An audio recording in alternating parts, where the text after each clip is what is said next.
Dia lebih sering pada dekade kedua usia. Oke. Jadi memang lebih sering di usia-usia sekitar 13-14 tahun kita temukan gitu ya. Dan diabetes sendiri itu ada 2 tipe 1 dan tipe 2. Apa bedanya tipe 1 sama tipe 2 itu, Dok? Nah, untuk anak-anak kecil biasanya apa yang membuat munculnya diabetes tipe 2 itu sendiri? Yang paling jahat misalkan untuk makanan sendiri yang memicu terjadinya diabetes 2 tuh makanan tipe apa aja? Kalau batasan kurang lebih di 25 gram per hari. Berarti itu untuk berapa anak. sendok kalau pakai sendok kira-kira? Estimasi ya, kurang lebih 1 sendok teh itu 5 gram gula. Oke. Jadi maksimal dalam 24 jam konsumsi gula maksimal 5 sendok teh.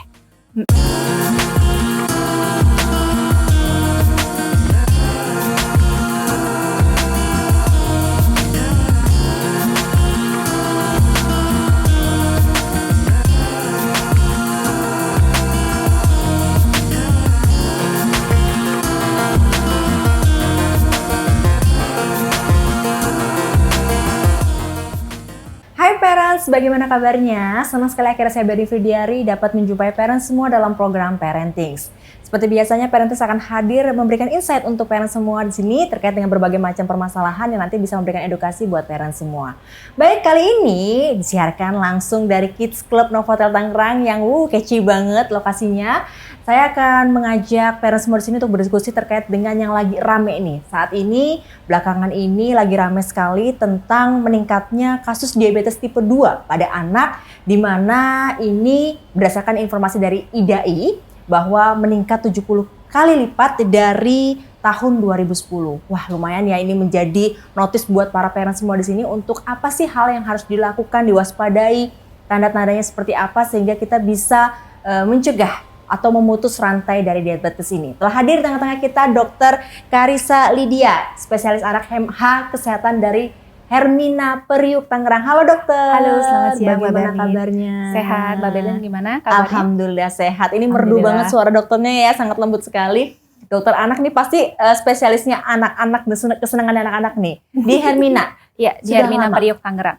Dari 2022 bergabung di sana. Oke, baik. Nah, overall mengambil spesialis anak itu passion-nya atau mungkin memang suka anak-anak atau ada kisah tersendiri nih?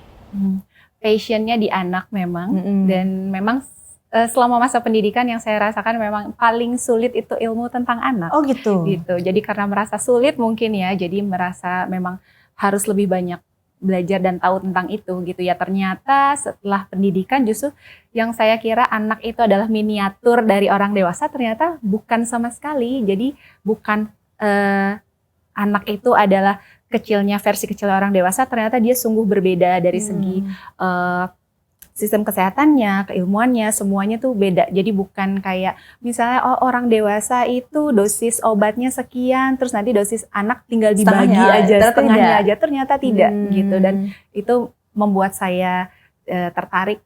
Jadi mau nggak mau juga harus mempelajari supaya bisa megang pasien bukan cuma dewasa aja, tapi anak-anak juga. Ternyata seiring dengan jalannya pendidikan, ternyata justru yang tadinya dianggap istilahnya sulit, justru itu yang menjadi menarik gitu ya. Dan ditambah memang dari dasarnya memang senang sama anak kecil juga gitu.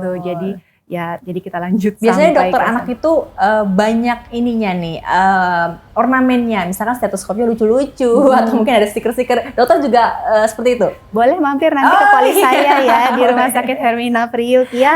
Nanti biar kita tahu gimana poli anak di sana gitu. Jadi memang seperti itu ya, modelannya memang dibuat sedikit lebih fun lah gitu supaya anak ruangannya juga lucu dengan istilahnya bednya semua istilahnya bed. Kalau di Hermina Priuk kita bednya bentuknya kereta api. Iya. Jadi itu harapannya jadi anak tidak takut untuk berkunjung ke dokter. Gitu. Jadi tidak menimbulkan trauma sendiri untuk anak-anak itu sendiri ya. Betul. Oke, seru banget deh.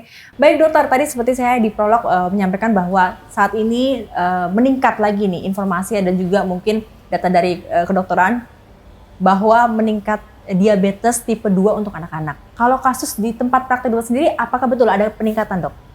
Ada peningkatan, tapi memang secara keseluruhan tidak signifikan ya.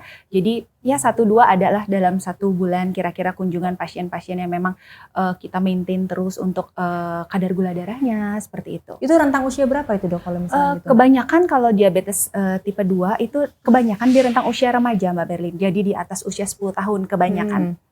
Oh, kalau untuk yang anak-anak sendiri biasanya di rentan usia berapa itu dia? Yang biasa terkena diabetes tipe 2 tuh mulainya. Ya, jadi untuk awitannya memang dia lebih sering pada dekade kedua usia. Jadi memang lebih sering di usia-usia sekitar 13-14 tahun kita temukan gitu ya. Dan lebih sering pada anak-anak yang sudah pubertas. Oh gitu.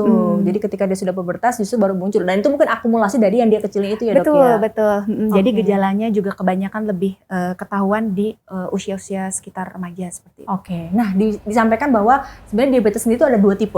Tipe 1 dan tipe 2. Apa bedanya tipe 1 sama tipe 2 itu dok? Jadi kalau diabetes tipe 1 itu akibat dari kerusakan sel beta pankreas namanya. Itu salah satu sel dalam tubuh kita yang mengatur hormon insulin. Jadi rusak gitu ya. Jadi istilahnya kadar insulinnya memang tidak pernah cukup untuk anak-anak dengan DM tipe 1. Tapi untuk DM tipe 2, insulinnya itu ada, tapi kerjanya tidak maksimal. Jadi kita biasanya sebutnya dengan resistensi insulin. Jadi insulinnya cukup, tetapi karena satu dan lain hal, kinerjanya jadi tidak bisa optimal. Sedangkan insulin ini adalah salah satu hormon yang berfungsi untuk mengatur gula di dalam tubuh kita. Jadi ketika insulin ada tapi dia tidak bisa mengolah gula dengan baik, salah satu dampaknya adalah kadar gula yang tidak terkontrol. Gitu. Sehingga itu menyebabkan terjadinya indikasi dari diabetes tipe 2 itu sendiri. Iya. Gejalanya biasanya untuk anak-anak itu seperti apa dok? Kalau gejala kurang lebih sama, ada gejala khas pada pasien-pasien dengan diabetes, dia sering kencing, dia sering haus, sering lapar, dan biasanya didapati dengan penurunan berat badan yang kita nggak tahu penyebabnya kenapa, kok tiba-tiba aja berat badannya turun, padahal anaknya makan seperti biasa, aktivitas seperti biasa, nggak sakit-sakitan juga, maksudnya kok tapi berat badannya turun terus ya gitu. Itu sih gejala khasnya. Pada DM tipe 1 maupun tipe 2 kurang lebih sama. Nah setelah itu nanti baru akan dilakukan pemeriksaan lebih lanjut nih. Nah ketika misalkan parents mendapati gejala ada pada anaknya nih, nah yang harus dilakukan adalah langsung konsultasi atau dia boleh cek sendiri di salah satu klinik, misalnya di klinik-klinik yang terdekat yang kecil-kecil gitu, atau disarankan untuk langsung konsultasi dok? Langsung konsultasi ke petugas kesehatan terdekat sih terutama ya, karena untuk menegakkan diagnosis pastinya juga perlu pemeriksaan lanjutan. Jadi tidak hanya dari gejala saja untuk kita membuktikan anak kita memang ada indikasi ke arah diabetes atau tidak, tapi harus dilakukan pemeriksaan lanjutan. Baik itu pemeriksaan fisik meliputi berat badan, lingkar pinggang, indeks massa tubuh, kemudian disusul dengan pemeriksaan penunjang lainnya untuk kita mengetahui anak kita terindikasi ke arah diabetes atau tidak. Oke, baik. Nah, apa sih yang membuat anak itu, yang anak sekecil itu dulu, kalau misalnya untuk dewasa mungkin kita sudah melewati masa-masa yang memang kita bisa memilih makanan sendiri. Nah, untuk anak-anak kecil biasanya apa yang membuat munculnya diabetes tipe 2 itu sendiri? Kalau untuk pada anak kecil mungkin yang pertama terkait dari gaya hidup. Ya, untuk zaman sekarang mungkin udah sering kita dengar kayak sedentary lifestyle, di mana anak-anak itu lebih cenderung banyak main gadget. Sehingga tidak banyak bergerak. Tidak banyak bergerak. Yang kedua, untuk mainan-mainan juga sekarang udah nggak kayak zaman dulu ya. Mainnya engklek, enggrang, main yang di aktivitas di luar rumah. Kebanyakan sekarang mainan kebanyakan anak-anak di dalam rumah, di mana aktivitas ya terbatas.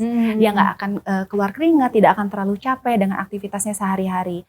Kemudian dari terkait pola makan. Pola makan memang anak kan cenderung disiapkan makanan, entah itu oleh orang tuanya, atau kakek neneknya, atau pengasuhnya misalnya. Nah kadang anak itu kan tidak bisa memilih, kayak tadi Mbak Ber bilang, kalau kita dewasa kita udah bisa milih, oh ini makanan kita boleh makan, yang ini tidak gitu ya. Jadi sangat tergantung dari siapa yang mengasuh anak itu, apa yang disediakan untuk asupan makan dan minum sehari-hari. Itu untuk makanan utama. Di luar makanan utama ada kadang snack gitu ya, snack misalnya anak suka jajan di luar, jajan ke warung sendiri keluar. Nah itu juga yang kadang luput dari pengawasan istilahnya yang penjaga anak tersebut gitu. Jadi dari gaya hidup ya, itu dari perilakunya sehari-hari terbatas, kemudian tidak banyak aktivitas di luar gitu kan. Mageran juga akhirnya gitu, kemudian akhirnya masuk ke makanan. Nah di pola makanan inilah yang pada akhirnya di usia-usia anak-anak itu justru faktornya adalah yang pengasuhnya, pembimbingnya seperti itu ya. Iya, karena anak kan dia tidak tidak menyiapkan makanan sendiri dan belum paham juga apa yang baik atau yang kurang baik untuk kondisi kesehatannya. Yang paling jahat misalkan untuk makanan sendiri yang memicu terjadinya diabetes 2 tuh makanan tipe apa aja? Mungkin makanan yang jahat untuk ini ya, yang kadar gulanya tinggi ya. Salah satunya kayak permen, biskuit. Sereal juga tidak semua sereal yang beredar di pasaran yang digadang-gadang katanya boleh buat sarapan nih, itu terdiri dari gandum utuh. Jadi kalau misalnya memang untuk anak sebaiknya serealnya dari gandum utuh. Karena justru yang lebih banyak beredar di pasaran ada sereal yang tidak bergandum utuh, di mana itu kadar gulanya cukup tinggi. Kemudian madu yang kadang suka ada iklan lah 100% madu original. Kadang itu sebenarnya bukan madu 100%, bukan 100% madu gitu ya. Jadi kita juga perlu ngecek di nutrition fact-nya, di komposisinya. Betulkah itu komposisi utamanya madu? Karena pada kenyataannya tidak selalu yang istilahnya di branding 100% original adalah nyata memang komposisinya itu gitu ya. Oke, baik. Jadi makanan-makanan seperti itu sebaiknya memang untuk anak-anak usia balita khususnya ya, itu lebih dikurangi gitu ya atau dihindari gitu seperti itu ya. Betul. Kalau untuk konsumsi gula sehari untuk anak-anak tuh sebenarnya berapa sih, Dok? Kalau batasan kurang lebih di 25 gram per hari. Berarti itu berapa sendok kalau pakai sendok kira-kira? Estimasi ya, kurang lebih 1 sendok teh itu 5 gram gula. Jadi maksimal dalam 24 jam konsumsi gula maksimal 5 sendok teh. Itu sudah overall dengan makanannya di situ, makanan ya. Dari susu, kemudian dari snack yang dimakan sehari-hari kurang lebih segitu. Itu udah nggak boleh lebih. Nah kalau misalnya yang kayak tadi makanan-makanan yang tadi saya sebutkan, yang tadi Mbak Berin bilang jahat gitu ya, itu bahkan dalam 1 kali makan aja itu sudah hampir ya? Bisa melampaui itu ya. Seperti itu gitu. Oke, kalau misalkan ngomongin soal nasi gitu ya, nasi sebagai makanan pokok kita semua gitu. Sebenarnya nasi itu juga ada yang bilang salah satu juga yang menjadi penunjang, benar nggak sih, Dok, atau bagaimana, Dok? Ya, jadi nasi putih adalah salah satu sumber karbohidrat yang termasuk makanan pokok memang di Indonesia ini ya. Jadi rata-rata anak kalau memang makan 3 kali sehari ya minimal ada nasinya gitu ya.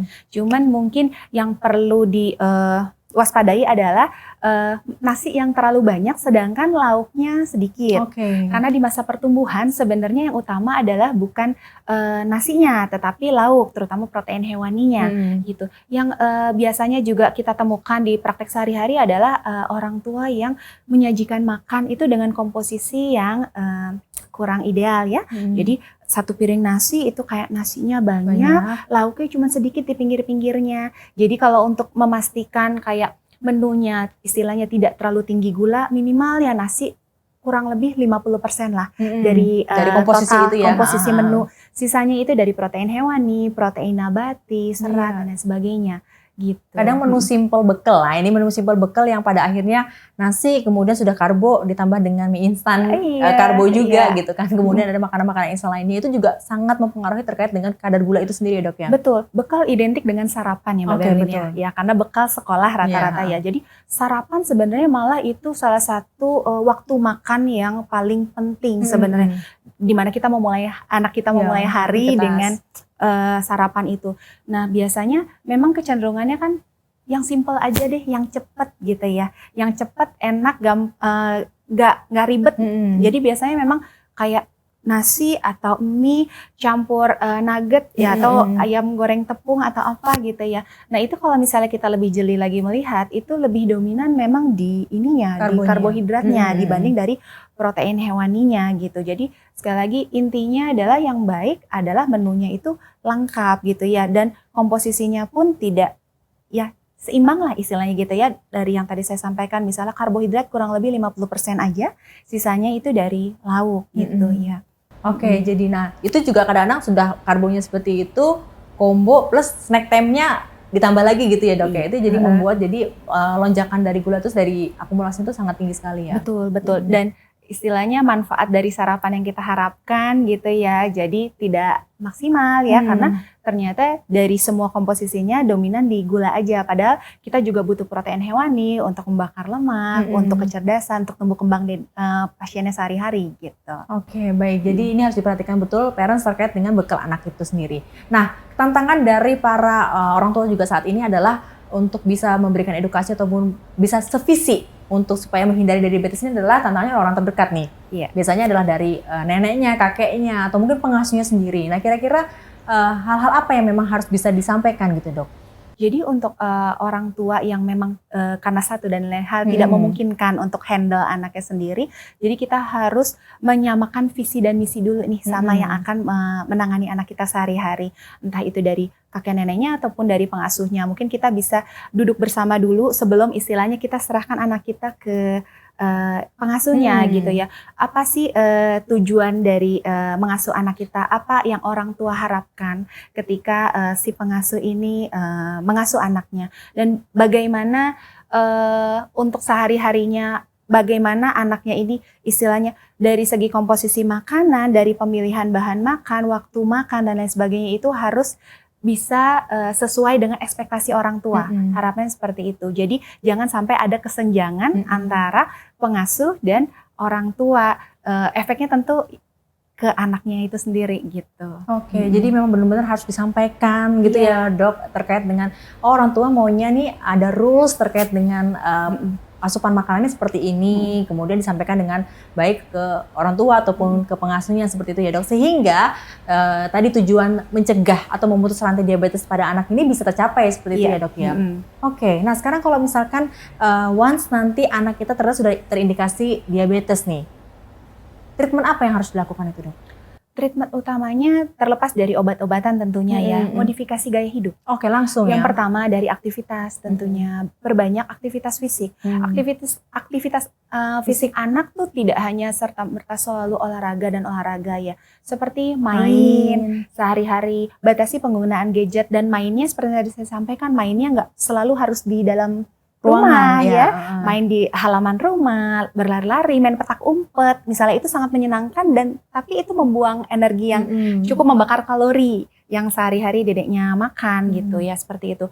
Kemudian untuk modifikasi makanan gitu ya, jadi harus dipastikan bahwa komposisi makanan itu harus selalu menu lengkap, bervariasi dengan komposisi yang seimbang gitu ya, dengan karbohidratnya yang nggak boleh terlalu banyak. Bukan hanya gitu. sekedar kenyang saja. Betul, karena kan kebanyakan bukan kebanyakan sih, ada beberapa orang yang berstatement kayak kalau nggak makan nasi nggak kenyang. Jadi kayaknya kesannya makan harus banyak nasi supaya kenyang, padahal protein juga bisa bikin kenyang seperti itu, dan protein itu lebih lama tahannya. Betul, lebih lama tahannya dan bagus untuk tumbuh kembang anak, terutama untuk di masa-masa pertumbuhan. Seperti itu. Oke, baik. Nah, kalau untuk konsumsi susu sendiri, dok, untuk anak-anak sendiri konsumsi susu sendiri, apakah juga menjadi faktor penyebab tingginya gula dalam tubuh? Iya, kalau untuk susu sebenarnya selama dikonsumsi dalam jumlah yang seimbang, yang sesuai lah istilahnya gitu, tidak berlebihan, itu akan aman. Kalau misalnya ada beberapa anak yang saya pernah dapatin sehari-hari di praktek, ada yang tidak mau makan, jadi full sama ibunya atau sama pengasuhnya, sehari-hari hanya konsumsi susu, itu juga kurang tepat ya. Jadi beberapa memang kan karena anaknya susah makan, ya udah deh kasih susu aja, yang penting ada yang masuk, bukan air putih doang. Jadi seharian anaknya kebanyakan minum susu, bisa 5-8 kali per hari. Susu dalam 24 jam karena anaknya tidak mau makan. Nah, itu juga kurang tepat saya rasa ya. Seperti itu. Tapi kalau misalnya susunya itu memang dikonsumsi 2-3 kali sehari atau 1 kali sehari, mungkin hanya untuk melengkapi kebutuhan protein hewani harian, baik sekali. Oke, gitu. Nah, tadi kalau balik lagi ke treatment gitu kan, ketika anak itu sudah ada treatment obat atau mungkin gaya hidup dirubah, itu sampai batas yang maksimal sampai suntik itu tuh udah saking parahnya atau gimana itu dok kalau misalnya? Iya, jadi untuk treatmentnya juga sebenarnya kalau untuk diabetes itu ada 2, ada yang obat minum, ada yang suntik untuk insulin. Itu terkait dengan penyebabnya lagi Mbak Berlin. Jadi kalau misalnya diabetes tipe 1 yang tadi memang disebabkan karena kerusakan sel beta pankreas sehingga produksi insulinnya memang kurang, biasanya memang harus pakai insulin seumur hidupnya. Oh, itu yang tipe 1. Karena memang tubuhnya tidak bisa membentuk insulin, kurang lebih seperti itu. Nah, kalau misalnya yang diabetes mellitus tipe 2, insulinnya ada. Bahkan insulinnya mungkin cukup, berlebih juga, cuman fungsinya tidak maksimal. tidak maksimal, tidak optimal. Sehingga jadi itu pakai obat. Ya, itu yang biasa pakai obat, entah obat minum atau kalau misalnya pun fungsinya memang tidak bisa dioptimalkan dengan obat minum, ada yang memang pakai suntik. Tapi istilahnya kalau DM tipe 2 ini sebenarnya insulinnya ada, jadi nggak selalu harus suntik insulin. Jadi yang disuntik-suntik itu insulinnya yang disuntik. Insulin suntiknya, oke. Tapi tipe 2 juga bisa suntik insulin? Apa hanya Bisa, tipe bisa. gitu? Kalau misalnya karena satu dan lain hal resistensi insulin itu menyebabkan komplikasi misalnya. Jadi tidak bisa diatasi hanya dengan obat-obatan minum dan modifikasi gaya hidup. Suntik juga gitu. Oke, baik. Nah, kalau sudah terindikasi adanya diabetes itu bisa sembuh atau memang seumur hidup akan menjalani sistem seperti itu, Dok? Kalau misalnya kita dapat mengontrol gula darahnya dengan baik, tidak menutup kemungkinan untuk sembuh, Mbak Elin. Oh gitu. Jadi benar-benar gaya hidup switch dirubah, makanan dirubah gitu. Kuncinya adalah bagaimana gula darah seseorang itu bisa terkontrol dengan baik. Kalau misalnya pada satu titik si anak memang bisa sudah istilahnya kadar gula darahnya itu stabil tanpa obat, ya bisa ya gitu. Oke, baik. Nah, kalau misalkan anak-anak rentan usia tadi dokter bilang adalah pasca pubertas itu akan terlihat, padahal sebenarnya itu akumulasi dari kecilnya dia mengkonsumsi gulanya sangat tinggi sekali. Nah, ketika pubertas itu sendiri yang harus dilakukan, apakah ada treatment terbeda dengan anak yang baru balita itu sendiri? Kalau treatment secara keseluruhan sama kurang lebih ke gaya hidup, yaitu dari nutrisi dan aktivitas fisik, sama yang ketiga berikutnya adalah obat-obatan. Cuman memang kalau misalnya di remaja kita harapannya karena anaknya sudah mengerti, jadi untuk kayak pola makan, aktivitas fisik bisa lebih terkontrol, tidak harus kayak selalu didampingi sama pengasuhnya atau sama orang tuanya karena sudah paham gitu. Oke, baik. Nah, kalau untuk riwayat sendiri dokter, apakah memang anak yang terindikasi atau mungkin sudah kena diabetes itu bisa jadi 100% karena genetika atau mungkin lebih ke gaya hidup saja? Tidak 100%, tetapi memang anak-anak yang dilahirkan dari orang tua yang ada riwayat DM atau mungkin keluarganya dari riwayat DM, terutama untuk DM tipe 2 ya, memang dia lebih beresiko. Apalagi kalau sang anak obesitas atau kegemukan, itu resikonya jadi lebih tinggi lagi. Gitu. Oke, jadi ketika nanti memang sudah ada riwayat dari keluarga berarti dinotis ke anak-anaknya. Betul, jadi kita sebagai orang tua kalau misalnya nih orang tua kita udah punya riwayat DM, jadi kita harus aware bahwa anak kita nih ada risiko. Jadi sebaiknya sadari awal, bahkan dari sejak anak itu lahir, kita harus selalu concern dengan minimal kemajuan tumbuh kembangnya, gitu ya, baik dari segi berat badan, panjang badan, kemudian dari tumbuh kembangnya juga, gitu. Bayi-bayi yang lahir dengan berat badan yang kurang atau kecil dibanding usia kehamilannya, itu juga bisa menyebabkan resiko meningkat di kemudian hari menderita diabetes mellitus. Jadi pengawasan itu benar-benar dari sejak, bahkan mungkin dari dalam kandungan ya. Jadi mungkin ibunya jangan terlalu banyak konsumsi gula. Sedang hamil ya, ketika sedang hamil. Karena udah ada riwayat nih sebelumnya, atau misalnya kakek nenek si bayi nih ada. Jadi mungkin sejak dari dalam kandungan, mungkin saya pikir lebih baik lagi ya, bahwa dibiasakan jangan konsumsi gula terlalu berlebih gitu. Nah, kalau mungkin tidak, anak yang baru lahir banget tiba-tiba dia bisa kan kalau anak yang berat badannya besar sekali itu, wah ini bisa terindikasi diabetes nih. Bisa seperti itu atau mungkin nanti memang ketika nanti sudah agak besaran sedikit?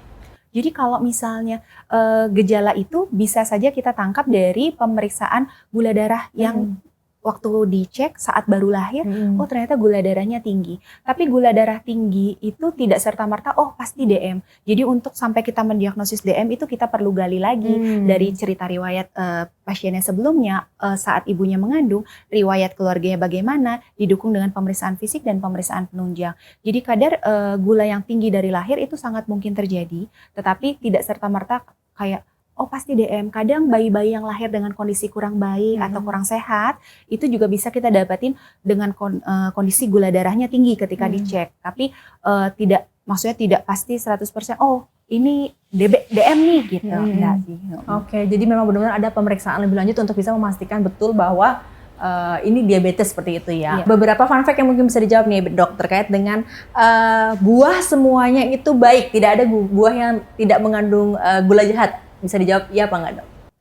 Enggak sih. Enggak, ada buah-buah yang tidak bagus dikonsumsi berlebihan. Contohnya? Ya, buah yang sangat manis, misalnya kayak mangga harum manis gitu ya. Itu kadar gulanya tinggi dibanding dengan buah yang belum benar-benar matang. pisang. Oh, Pisang yang sudah sangat matang, yang udah kulitnya juga udah mulai kecoklatan, itu kan biasanya juga udah lebih lembut ya. Kadang itu memang dipilih karena selain teksturnya lebih lembut, lebih manis juga. Padahal dari segi kandungan gula pasti tentu lebih tinggi dibanding pisang yang belum terlalu matang. Gitu. Itu dibikin pisang goreng lagi dok? Iya. Kasih keju, kasih pakai tepung lagi ya, pakai karbohidrat lagi. Gitu ya. Iya. Terus apa lagi durian ya? Durian, nangka gitu ya. Seperti itu sih. Oke, jadi nggak semua buah itu baik-baik saja ya seperti itu ya. Iya. Kemudian kedua, seandainya ibunya sudah terkena diabetes, itu akan nurunnya silang ke anak laki-lakinya, gitu sebaliknya. Iya apa enggak? Enggak sih, silang. Enggak tentu. Jadi bisa silang, bisa enggak silang gitu. Intinya orang tua ada riwayat DM, anaknya beresiko lebih tinggi penderita DM, tapi enggak pasti silang gitu enggak. Oke, baik. Nah, 3, salah satu faktor terbesar dari diabetes adalah banyak mengkonsumsi nasi. Nah, benar apa tidak dok? Salah satu faktor resikonya aja gitu, jadi, tapi nggak serta-merta karena nasi itu kan hanya sebagian dari sumber gula ya, masih banyak sumber gula yang lain gitu dan tidak hanya dari makanan tapi dari minuman juga. Misalnya kebiasaan minum minuman manis, minum minuman kemasan seperti itu. Oke, jadi banyak faktor yang meliputi itu semua ya baik ya. Oke, nah untuk memutus mata rantai diabetes pada keluarga nih, yang harus kita lakukan nih apa nih?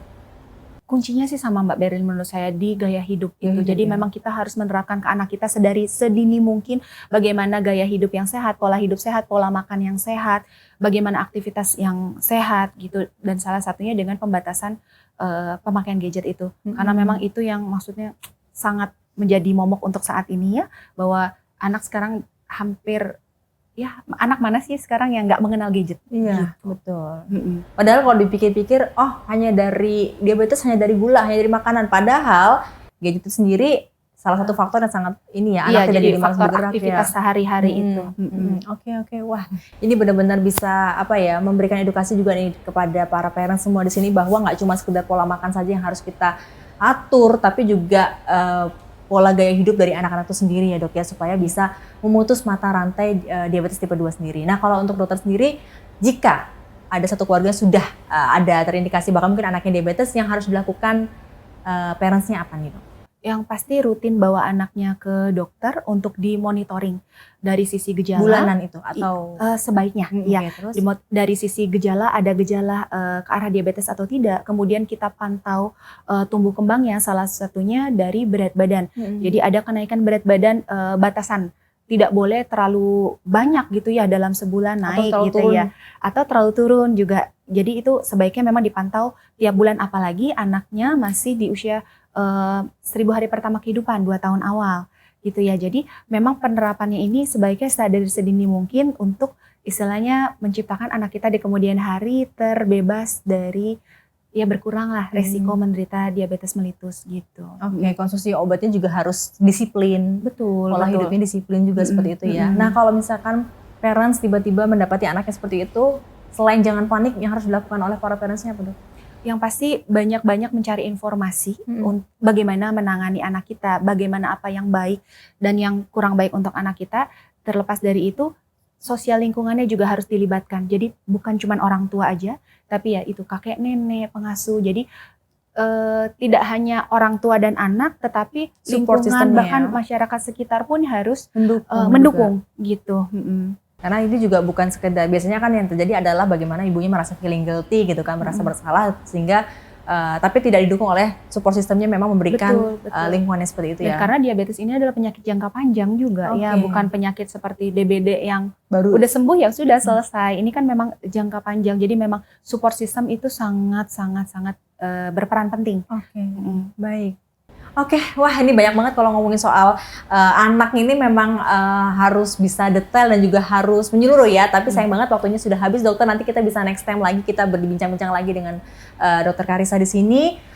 Yang pastinya terima kasih untuk insight-nya dokter. Terakhir mungkin boleh closing statement buat para parents di sini untuk bisa semangat dan mencegah diabetes tipe 2 pada anak nih, silakan. Iya, jadi untuk parents yang memang mendapati anaknya dengan status obesitas atau kegemukan, apalagi didukung dengan adanya riwayat DM tipe 2 baik dari orang tua, kakek, nenek, jadi kita perlu memantau secara lebih ketat dan lebih dini untuk kemajuan tumbuh kembang anak kita, jangan sampai bablas istilahnya seperti itu ya. Jadi wajib pantau, dan untuk anak-anak yang dilahirkan memang tidak ada genetik diabetes mellitus pun tetap harus dipantau untuk kenaikan berat badannya tiap bulannya, supaya tidak sampai anak kita justru yang menyumbang genetik diabetes mellitus di keluarga kita gitu. Oke, jadi mari kita putus mata rantai diabetes tipe 2 ini ataupun diabetes tipe 1 dengan pola hidup dan gaya hidup yang sehat. Iya. Baik, terima kasih dokter dari Hermina Priuk Tangerang. Ini berarti prakteknya di Hermina Priuk ya? Iya. Tangerang. Jadi terima kasih sudah hadir ke sini, sudah memberikan edukasi di sini. Nanti kapan-kapan kita bisa main ke praktek yang lucu-lucu tadi katanya. Iya, terima kasih Mbak Berlin. Stiker-stiker lucunya kita nanti bisa main ke sana. Baik, terima kasih. Baik parents, itu dia tadi sedikit insight buat parents semua di sini. Mudah-mudahan bisa menjadi edukasi dan juga tambahan buat parents semua di sini. Baik, saya Berlin Fidiari langsung dari Kids Club Novotel Tangerang pamit undur diri. Sampai jumpa. Dadah. Dadah.